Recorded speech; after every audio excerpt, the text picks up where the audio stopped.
Thank you all for being here. Welcome back to those that have been with us before. And for those that are joining us for the first time, we're grateful to have you here.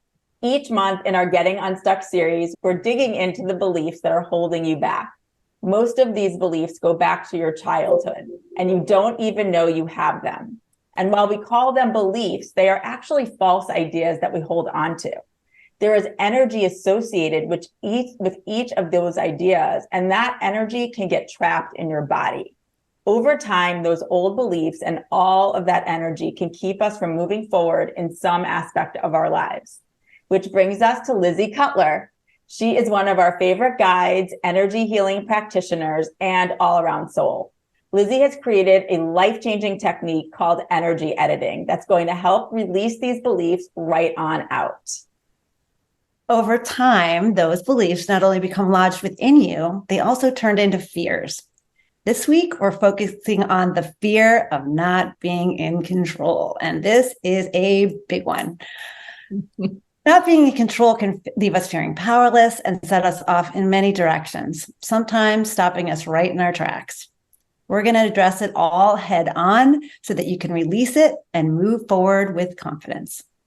Before we get going, we want to encourage you to use chat to either respond to what we're doing or ask any questions, and we'll be looking at that throughout the session. And also, we're recording this, so for those that couldn't make it, hello, and we apologize if it had to do with the link and passcode that was set up. Hopefully, you are getting to watch this now, and for everyone on here, this will also be available later today. So let's jump in. And as a refresher for those who haven't been here before, let's talk about what an energy edit is. Lizzi, can you give us a quick explanation?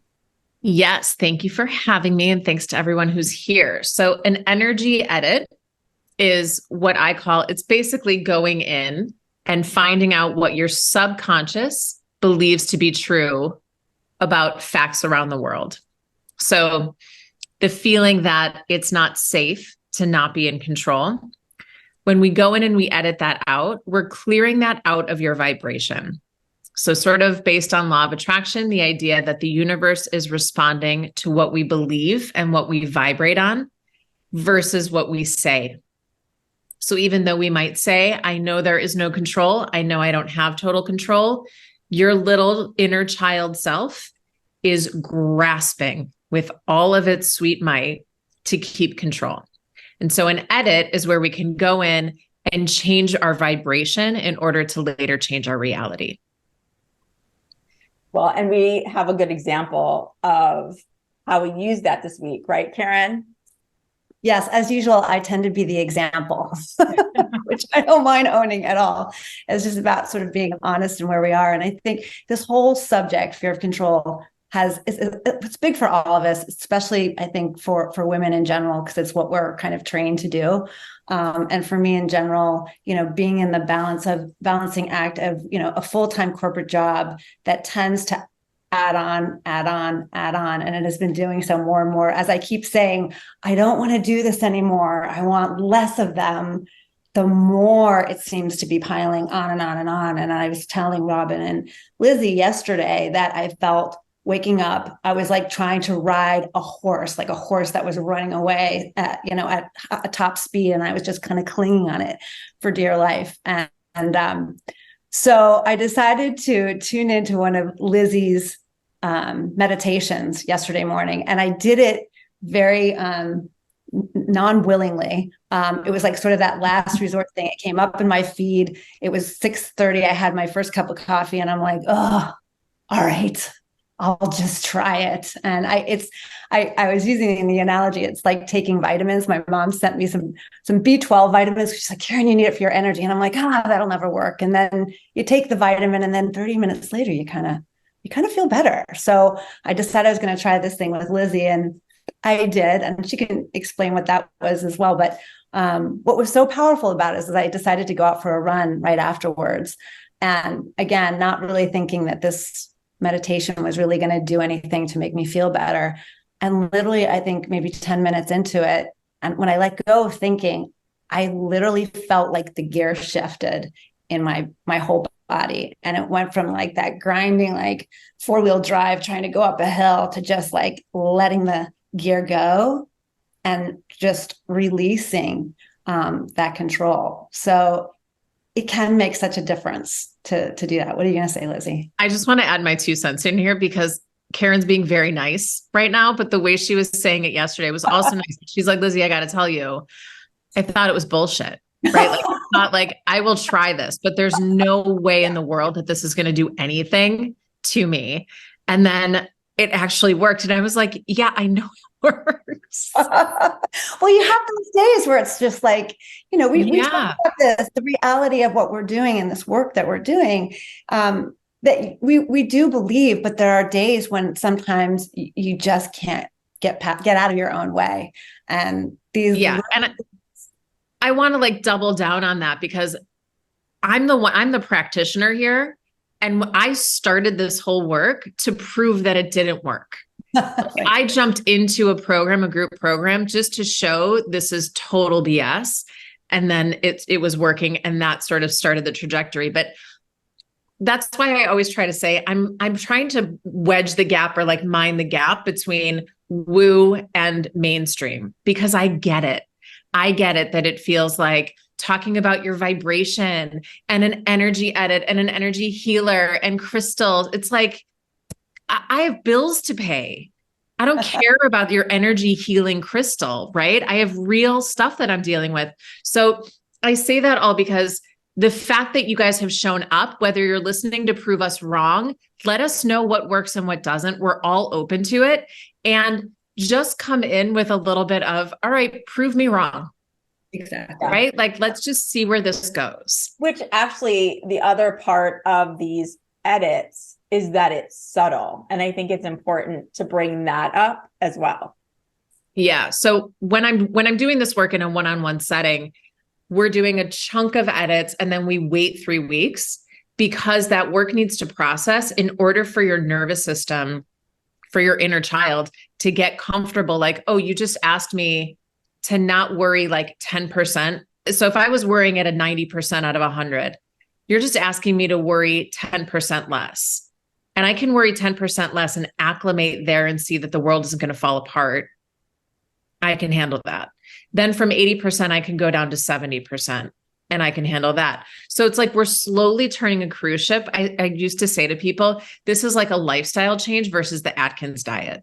Like, this isn't about lose a ton of weight in 2 weeks and then put it all back. This is truly about changing your mindset so that you can breathe again. And that's going to take a little bit of time in order to get, because those alarms were put in for really good reason. Yeah. And you don't know what you don't know. You don't realize what is really buried in there that is from so long ago. And I think the other part of the not believing in some ways is that many people that I talk to don't think they can get there. They don't think that they actually can remember the feeling. And I think until you try it, you don't know. So, okay. So really quickly, while we're still talking, if those of you that are here live, if you can throw in the chat, like, how new you feel to this type of work, whether it's spirituality work or energy work, or like if this is totally out of left field for you and you're just jumping in because one of the three of us made you join us, or if you've been working with us for a while or you're familiar, this is not Reiki. I know that most people's intro to energy work is Reiki, which I think is really impactful. That's not what I'm doing here. But if that's sort of what you know of energy work, let us know that too. It's just interesting. Mid-process. And while we're waiting, Lizzie, we got Lindsay saying, yeah, mid-process, always curious. That's good. Curiosity is the best. Open. Lindsay's open. Yeah, we need open. What were you going to ask? I was going to also have you talk a little bit about vibration, because we had sort of an aha, at least for me yesterday, about what we really mean by that and how what we say may not necessarily represent how we're vibrating. Yeah. Okay. So if you're throwing your stuff in the chat, keep typing, but otherwise, everybody close your eyes. If you're listening to this and driving, obviously don't, but just sort of feel the feeling of Let's start with, it's really hard for me to manifest money. I have to work really hard to think of new ways to earn an income. Work is really hard. It's really demanding. The more money I make, the harder I have to work, the more time I have to put in, the less time I get to spend doing the things I love. It's really hard for me to earn money. And now imagine that had like a radio frequency to it. So are they really high peaks and jagged edges, or is it like flowy? Notice the visual pattern of that. And now imagine you were an Etch-a-Sketch and like shake that off. So erase that, or like there was a dry erase board and erase that. And now notice the feeling of, I'm laying on a beach. It's like the perfect 73-degree temperature. I can feel the sun on my skin. I can smell the salt in the air. I can hear the waves. I just ordered lunch and it's on its way. No one needs anything from me. No one wants anything from me. One of my very best friends is next to me, and we've been belly laughing till our stomachs hurt and there are tears streaming down our face because we're laughing so hard. I need nothing right now. Things are magical right now. Now give that a visual frequency.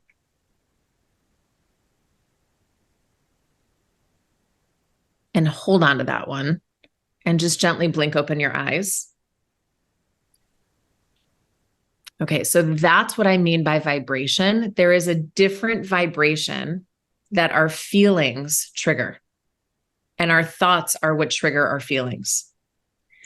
So what thoughts we give time to are what emotions are generally stirring up in our body. And those emotions have a vibration. And we live in a physical space, an energetic space where like attracts like. So if I'm having a really bad day and I'm rushed, that's always the day that the grocery bag breaks, that my jacket arm gets stuck on my doorknob and I get like jammed back. I lock my keys in my car, right? It's always the day that more frustration happens because like is attracting like. And those moments are literally magnetizing to one another. It's like when you're at a party and you find that one goofball friend because you're in a goofball mood. And so you find that one person who's like, what are all these people doing? Right? You find your people. And the universe is doing the same thing, but it's basing it on what we believe. So if we are believing I have to be in control or everything is going to fall to pieces, it's that hyperventilating, riding a stallion as it's bucking you off kind of feeling. If I trust and believe the universe is in flow and I can trust and let go and know that good things are working out for me, I felt like 95% of you just go like tighten up. Like if I let go of being in control, things could fall off a cliff. And yet that's the pursuit. Well, the example that is most recent for us right now is the fact that the passcode didn't work for this meeting. Yeah. Yeah. You're so right. I mean, I thought we were in control of that, but apparently we weren't. Yeah, but it's funny. Like we were worried. We actually were a little worried about it too, which kind of shows how it showed up for us. And I was thinking too, when you were talking, Lizzi, about how saying something and feeling something are two different things too, right? Like how often have we met like a friend in the grocery store and they're like, how you doing? Oh, I'm great. Everything's fine, when you're having like the worst possible day. And so your vibration is the thing that is you, that is attracting what's happening. No matter what you verbally say, you can conceal it with words or a bright smile, but it's still your vibration regardless. Yeah. Yeah. And the way that we know what we're vibrating, because this was always my first question, was like, well, how do I know? Because I think one thing, I think I'm doing something, but your results, what you see in your 3D world is the proof of what you were vibrating on in the past, right? That's what's materialized. Someone this morning said to me, the spirit world moves so much faster than the material world, because in the material world, it's dense, right? It's like tangible things. The spirit world is moving quickly. That's also why I wait those 3 weeks in between, because the spirit world is going to change today. We're going to clear this out of you today. And then it's going to take some time for the material world to catch up. But if you think of yourself as like from the crown of your head down to the soles of your feet, if there were a magnet in there and you were putting out positive, it takes a minute for positive to get there. Yeah. Because for all these years, it might have been the other side. Yeah. You know, Wendy was just saying, I've been researching for years, but I fall into old patterns. And I think so many of us can relate to that, because it's easy when you're not manifesting what you want to feel like, oh, well, you know, it's not going to work. It's not going to happen. And I think our friend Laura O'Malley told us, and I have a sticky note, I just pulled it up again. It's like, your happiness is mandatory, right? So it's like you have, even though the things around you may not be vibrating at the best possible level, you may not be manifesting the things that you think you really want right now, but it's all about moving that needle back up towards happiness and trying to find that better feeling to get your energy and your frequency up. Mm-hmm. Right? Yeah. Well, and let's talk about this fear of not being in control, which is why we're all here today. And I know we decided to change what the topic of this session and what this energy edit would be last week, because of everything going on in the world.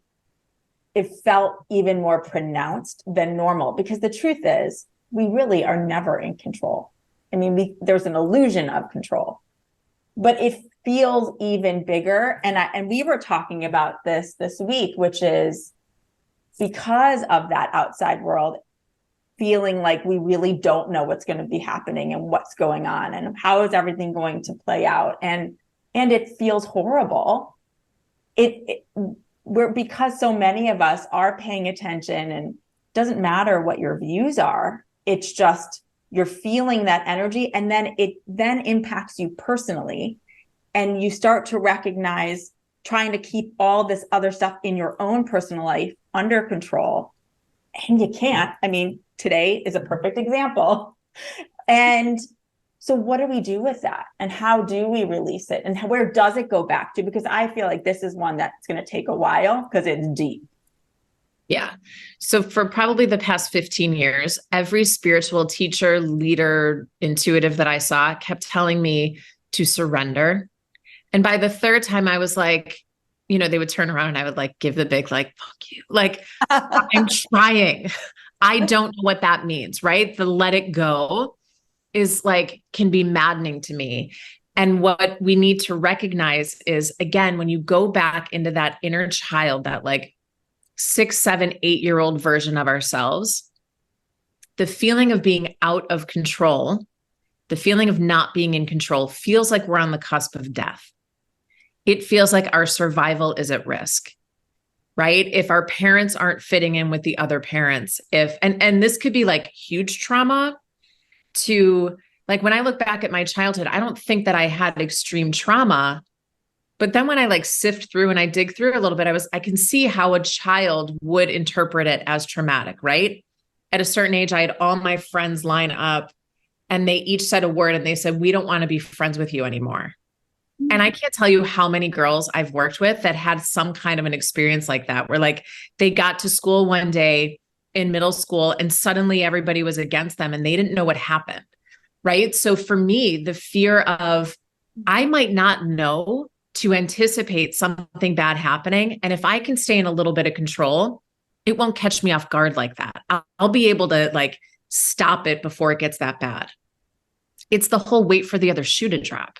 Yes. Right? Like, don't get too comfortable. Yes. Don't get too happy there. The rug might get pulled out from under you. We have all had experiences of feeling that at some point in our very early childhood years. And in that instant, that child, all it knows, because it doesn't have the tools that we have now, all it knows to do is say, please don't ever let that happen again. Please program this in whatever you did back there, you should have noticed something coming because clearly everybody else knew what was up. Right? For some people, I think it was you, Robyn, like you showed up to school the first day in a dress and everyone else is in jeans and a t-shirt. It's like, how did I miss that? Yeah. How did I not know? Because being outside of the pack at that age, the animal instinct in our brain, it is a survival mechanism. Mm-hmm. It is life or death. It does trigger the cortisol, the adrenaline, and all of those things as if we're being chased by the lion. And the best thing that that child can do is say, don't let this happen again.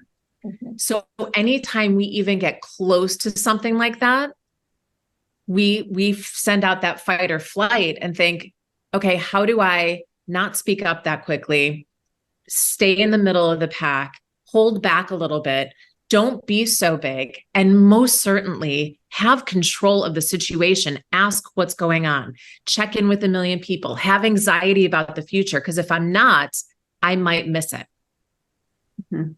So the first thing that we need to do, and you're welcome to throw this in the chat, like throw out an example if you can remember it, and you might not, and we're going to get into this. But the first piece that we're trying to do here is acknowledge that that inner child was really smart for putting the program in at that stage of the game. And then we work on releasing it. And then we remind her, I have new tools. I have new ways of coping. I have new people to help me cope. I have new systems and ideas, right? And so then it's like we start showing her, just like you would show a child. If a child's having a nightmare in the middle of the night, you don't go in and say, like, stop crying and slam the door, right? If they're saying there's a monster in the closet, you turn on the closet light. You show them, like, no, babe, look, I've got you. I hear you. So I'm going to pause there in case there are any questions. But the first thing that we want to do is acknowledge the inner child, and what she's saying is accurate. Mm-hmm. And that, what age are we thinking about? Again, it's like 6, 7. Yeah. Everybody has a different opinion, but it's sort of, there are studies that are showing that the veil between the conscious mind and the subconscious mind gets pretty solid between like 5 to 9-ish. So when you think about, like, we don't know how to discern fact from fiction at 6 years old, right? The adults say, like, well, I'm going to work because it's really hard to make money and you like all the things that I've provided you, right? So I have to go to work. We don't know how to understand, like, well, some people don't work hard and they're just born into money. Mm-hmm. That's a vibrational thing that you're attracting, right? We have no idea. We just assume it's a fact. And that's where all of that stuff gets triggered. Making sense so far? Yeah. Lizzi, any questions coming up for you? I'm just pointing you out because we're just meeting. Call her out. No? Okay. Okay. So, So do we want to talk also then, before we actually get into it, about the double bind? Yeah. What that is. And I know for us, when we were talking about what a double bind, first of all, we'll define what a double bind is for those who haven't joined us. But then this one was a little more complex. Yeah. This one's a little harder to wrap our heads around, because if I said to you, you also have a fear of being in control, 99.9% of us are going to be like, no, I'd be quite happy being in control. I know just how things should go. Trust me. A double bind is, so in that vibrational awareness, if the universe is always saying yes, then if we're stressing about not being in control, a double bind is when we're also stressing on being in control. And so imagine that you're like a 7-year-old pushing equally and opposite on both sides of the door. The door can't move, right? So that's that sort of stuckness. That's the overwhelm. That's the lack of joy. That's the sort of bound overwhelm that we feel is when we're in a double bind, and it's all over the place. But this one is tricky and sticky because, of course, you can agree with me that the fear of not being in control makes us want to hyperventilate. And then when you think about the fear of being in control, if you are the master and you are in control of all of it, that's a lot to manage, right? So we can't really pick and choose what we're in control of and what others should be in control of. So if I'm in control of it all, I'm in control of it all. And that also takes my breath away, right? Like that gives me a like, The responsibility of that. Yeah, the responsibility, totally. Yeah. Yeah. So even when we start, and one more thing with that, if I'm in control of me, I can't necessarily control you. Like if you're then also, there's that part of it too. right? Like where does it end? Right. Right. Robyn, are you in control of you and I'm in control of me? How are those things going to magically work out? And that's what we're seeing. Yeah. Right. We're seeing all these people take control of their emotions, their feelings, their beliefs, and then look at each other and say, but you're wrong. Right. And then that thing of I'm not in control of you and I'm not in control of your actions, and you might mess things up real bad. Like I would imagine it's what every parent feels once their child leaves their care. Oh. Like, I don't know how you breathe dropping a child off at kindergarten. Or college. Yeah. Yeah, but like from day one, it's got to just feel like excruciating to feel that lack of control. Right. And I think a lot of us have gotten into the pattern of catastrophizing. Does anyone else do that? Like it happens to me before I even realize I'm doing it. And then I have to walk myself back. But it's the fear of not being in control mixed with that gorgeous cocktail of also the fear of being in control. Which we don't even, I mean, we really don't realize that. I think many of us can acknowledge, which is why we're here, that fear of not being in control. But most of us wouldn't think about that other part. Yeah. Yeah. Right. Right. So just with like head nods, Wendy, are you with me on that one, on the fear of being in control as well? Yeah, absolutely. Yeah. That one was sort of like a mind game for me to wrap my head around. Like, but am I? Show me why. And then the more I saw it and the more I saw it and the more it expanded, the infinity of it all, I was like, oh yeah, cancel. I can't handle that. When I check in with my energy right now, fear of not being in control and fear of being in control feel the same. Wow. Like they feel the same because it's that intensity of like, oh my God, what if things go kaflooey and fall apart? Yeah. Oh my God, I have this responsibility. I'm still the one who is responsible for keeping it that way. So I can totally see the double bind there. Yeah. It's like when I hear about people running for president and I always think, who wants that job? Who wants to be in control of all of that? Now expand that out to universally. Come on. No. Yeah. Right.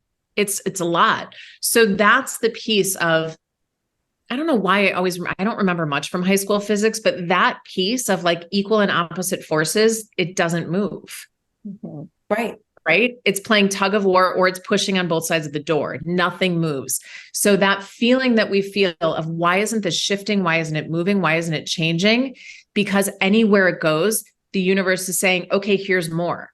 Here's more fear of being in control. Okay, here's more fear of not being in control. Okay, here's more fear of being in control. And we have to sort of unbraid it and uncoil it to get into the space of we have all the control and none of the control. And that is the oneness, right? And that's where I really go into the woo of like, there you go. The true background of all of this, the Om that we all, got into 15 years ago, the universal sound is equally none and all, right? So it is all color and no color, all sound and no sound. It is oneness. And that's the part where it's like, what? How do I do that here? I mean, yeah. And what do I do with that? Yeah. And then I think that's what we need to work on. Yeah. And really it's just so universal because we really don't have control, even though there's that illusion. So yeah, let's get into it. Okay. All right. So in an actual edit, you're going to sit back and you're basically like on a scavenger hunt with me. I've never said it that way, but that's kind of how I see it. It's like you're using your thinking mind to go in the catalog of all the years that you've gotten to live in this life. And I'm going to give you the specific fear, that specific vibration that we talked about earlier. And then you're going to notice it's like a movie is playing in your brain of all the different memories as you trace it back to childhood of moments that match that vibration. So it might not be what you would normally think of, and that's great. And as you're doing that, I'm kind of moving in like a cartoon character and helping weed out some of those thoughts, because it's an illusion that you need to fear not being in control. It's just a childhood fear. It's that the monster's in the closet. Okay, so you're going to place your dominant hand. So I'm a righty. I'm going to bring my right hand right at my solar plexus. So my rib cage splits here. And I'm going to just place my dominant hand right across there. And what that's doing is it's kind of highlighting our sense of self, that chakra center that's right there. And you're going to sit back, get comfy, close your eyes. And you're going to lean into the fear of not being in control. Feel the vibration of it, the fear of not being in control.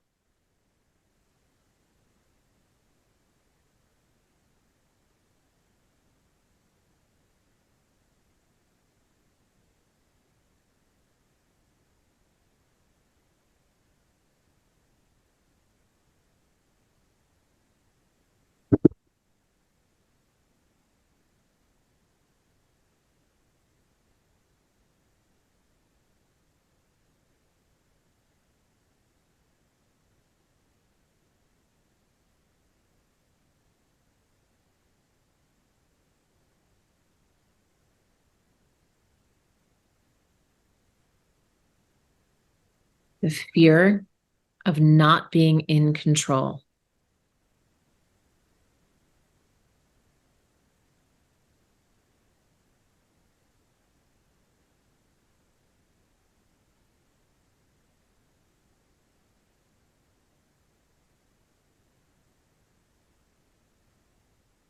Breathe into your chest.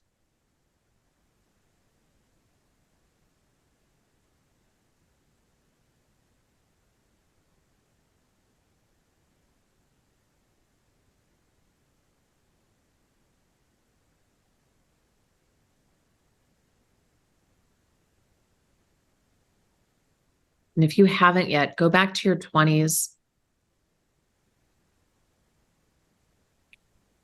Notice where you felt the fear of not being in control. Notice the stories come up.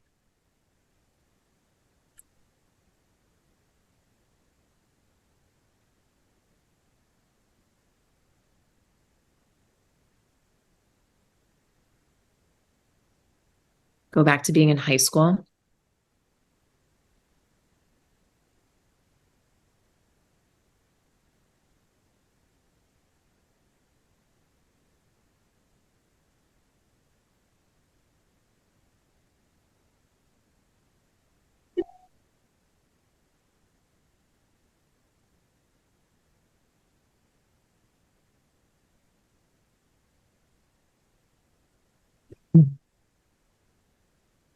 You're doing great. Go back to junior high.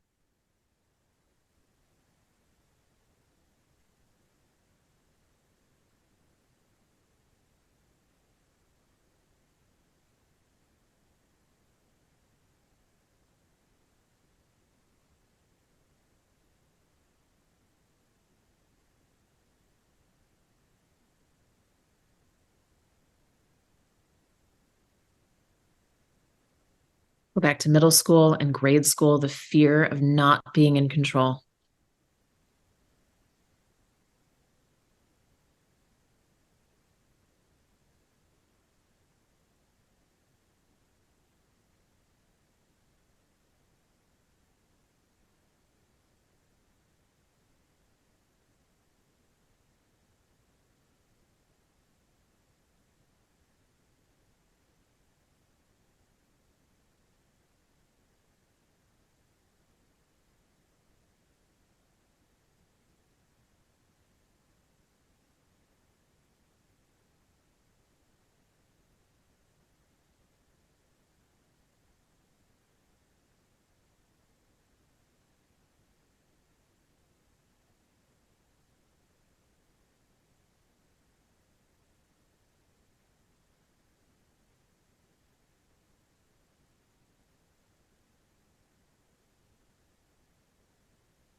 Stay in it and just ask if there's anything else that you need to see about, know about, hear about.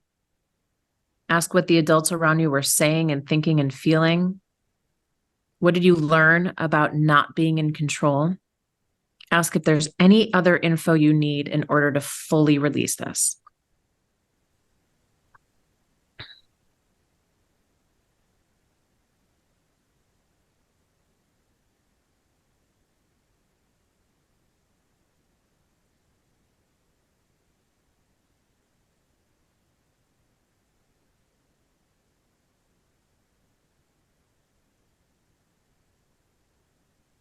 And take a deep breath in.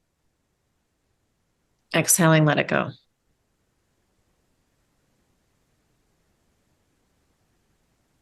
Good. Okay, so please feel free to throw in the chat what you felt in there. I'm going to put Robyn and Karen on the spot and make them share with us. Take some water, take a moment. And the more we can hear from you, the more we can help you process this and move this through. So we really encourage you to share it in the chat if you're open to it. But we know this can be intense. That was really intense. Yeah, what's coming up, guys? You want me to go or you want to go first? Yeah, go ahead. I'm still processing. That was really emotional. For me, it took me, I mean, each decade there was definitely something major of that not being in control. And then it actually took me back to being, I must have been like a little, like a baby, like, or baby toddler. And I was so scared of sleeping in my crib by myself. Wow. And I would scream and scream. And I could like see through my own eyes, like how scared I was. And what came to me was that eventually there were times when my parents would come and console me. And so I felt comforted by that, but then they would leave when you asked, like, what was there for me to learn from that, whatever that question was that you said, was number one, they didn't know exactly what to do. But they loved me and they were doing their best. And so they would comfort me, but then they would leave me because they thought I have to learn how to sleep on my own. But I was terrified because I didn't know what to expect. I had no control of what was going to happen. Right. So that's why I was so scared, because it was dark and I didn't know what was going to come, because you're little, you don't know, you're in other people's control. But what then I heard also was that regardless even of my parents, I was never alone. I was always surrounded by spirit and guides and support and love, and that the universe has my back, even when I was that little baby toddler, and I was so scared. So it was the releasing of that was amazing. I have not thought about that. Yeah. Yeah. Wow. Good work. Wow. Drink some water. Yeah. Mine did it again, Lizzie, every single time.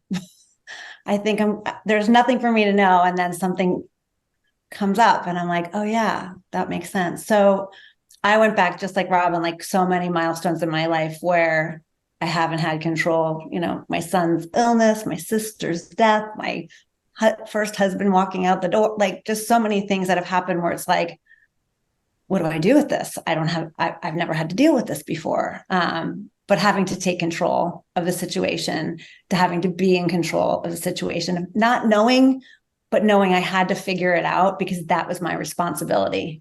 And that was the thing that came up again, was going back over time, even from high school to middle school to grade school, it was always I was the role model of control in my family, right? The oldest. Like, I went to Catholic school and that was all about control. And so I was like, I feel like I was schooled to be a model of self-control, of being able to control things, of being in control, of wearing that as like my armor, my cloak of who I was. And so I think the older I got more of it. And that's what, I got more of those opportunities of like, oh, You think you're so in control, or you have to control things. Well, here, this is an opportunity for you to learn that lesson again and again and again and again. So I see how that has been sort of a law of attraction for me energetically, because it feels like part of who I am and what I'm here to do. And so now doing that work of reimagining that or releasing that in some way. Karen, for you, is there, and for everybody who's on here, is there a link to, does it resonate that failure or not having control somehow equals failure? Oh, Like it's a sign of failure? 100%.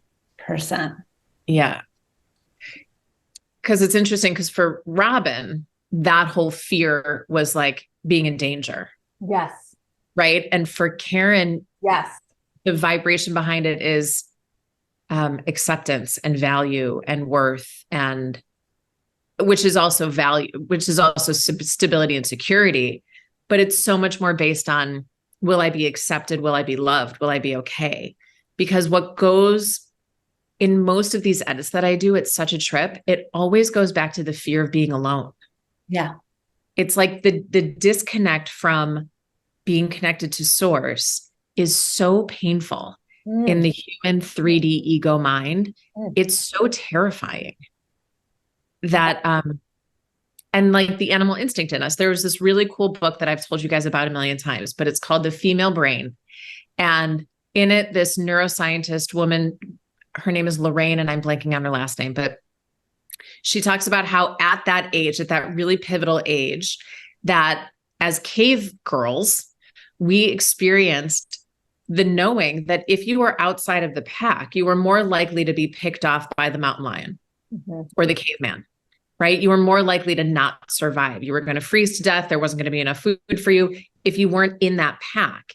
And so all of these fears literally go back to that sort of animal instinct of be in the pack. You are a pack animal. Get in there. Yeah. Amy shared hers, the pressure of having to always be prepared. I understand that one. Having control, and you weren't prepared, bad things would happen, versus the mindset of what can we learn from this situation? If I couldn't control the situation, I wouldn't be prepared to respond to what shows up in front of you. Yes. Oh my gosh. Yes. Yeah. Yeah. It's such a huge, it's that like, gotta be prepared. That sort of like hyperventilating, like, I got to get this done. Right? Like you'd be willing to stay up all night to be prepared for something versus to go in and say, didn't happen. Give me another day. It's just not an option. Mm-mm. Yeah. So just in case those of you that need to jump off right in an hour, and I'm happy to keep talking, but I would love for you guys to sort of sit and watch how this starts to shift for you now. Like first and foremost, this is going to sound nuts, but you need to be drinking at least 2 liters of water for the next like week. So every day, at least 2 liters of water. Also, please soak your feet in Epsom salt. So I sit at the side of my kitchen sink and I put my feet in the side of my kitchen sink and do it there instead of in the whole bath. It's going to pull out a lot of the funk that we just like dug up. So it's like cleaning the dirt around so that it's not just milking around in there. I've had 911 calls of, oh my God, I'm losing my mind. I feel such rage because you're not soaking your feet. I know it sounds nuts. Just trust me on this one. So if you feel like you have the worst PMS of your entire life, it's because you need to soak your feet. And you're always welcome to reach out to us and let us know if you need support. If there's anything else we can do to support you, please do. But I think that what you're going to start to feel and what you're going to notice is there's like a lightness on your shoulders. So where it normally feels like you have one of those like medieval capes on you, it's going to start to feel a little bit lighter because that fear and that overdrive isn't running all the time. Because before today, you were constantly bleeding energy to the fear of not being in control. And so now as you just start to take some of the pressure off that gas pedal, it will lighten up. Yeah. And I also like to say too, that for me, in the days after, especially in the next few days, I will wake up with these memories I haven't thought of in a really long time. And they kind of float. Like that's the only way to that I can explain it. But as I'm waking up, I'm remembering something from so long ago, and they're not always the best memories, but they kind of float out. And then I do feel lighter each day, but I'm surprised by what comes up. And then I'm like, oh yeah, I did that edit. And it comes back to it. And I feel like this is such a big one that most of us are going to have those little whispers. And as they're coming up, I like to think of these as bubbles popping, and just let the bubble pop. You're welcome to talk about it as much as you want, as long as you're talking about it in the past tense.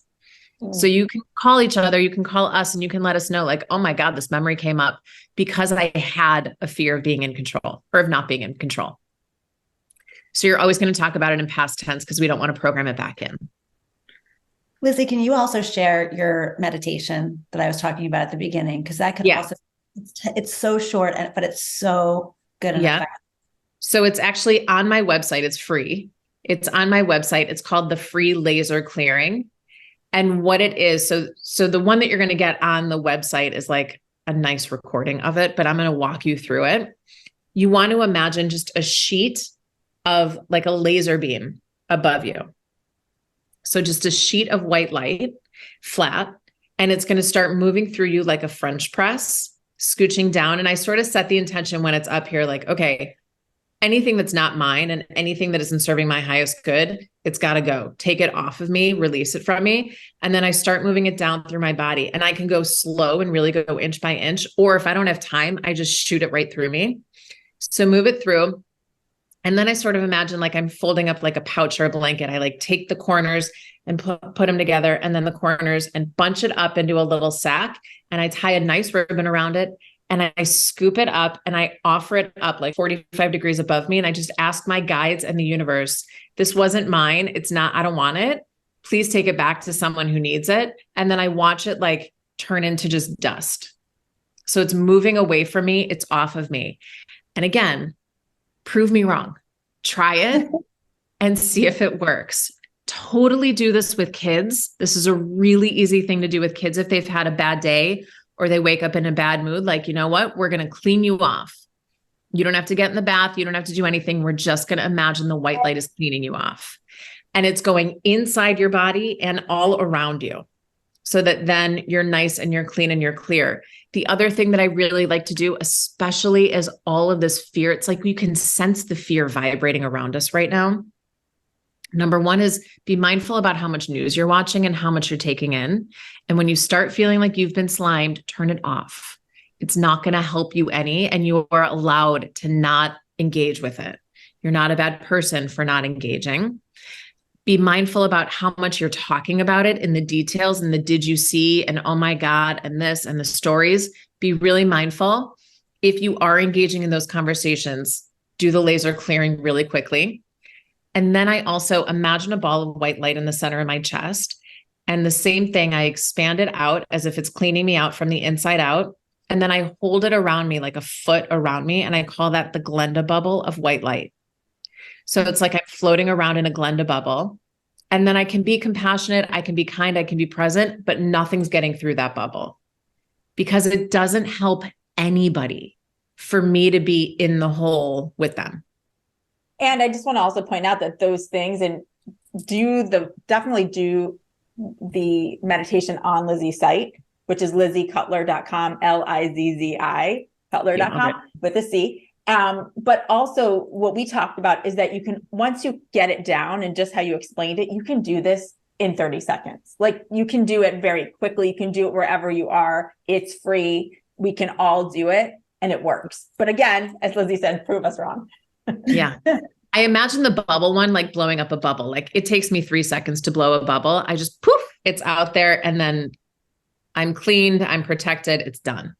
And match the feeling with that, even in the 3 seconds. So once it's out there, you feel that feeling of protection, and then just let it go, then just keep going on with your. Yeah. Is there any questions does anyone have any questions they want to raise before we finish? Or anything anyone wants to share? It's a lot to absorb. It is. And hopefully, I really think, especially right now, hopefully our work today will help. And we're planning on our last one for the year on Friday, December 8th. And right now, we're going to do the one we were supposed to do today, which is the fear of being left out. But we'll also see what unfolds over these next several weeks and months and see what's the best one for all of us to be doing. So thank you. And we're so sorry again about the little complicated way of getting in here. And thanks for rolling with it, because as we know, we don't have control. And thanks, Lizzie, again. My pleasure. Thank you guys. And thanks everyone for being here and going along on the ride. Thank you. Thank you, friends. Bye. Bye.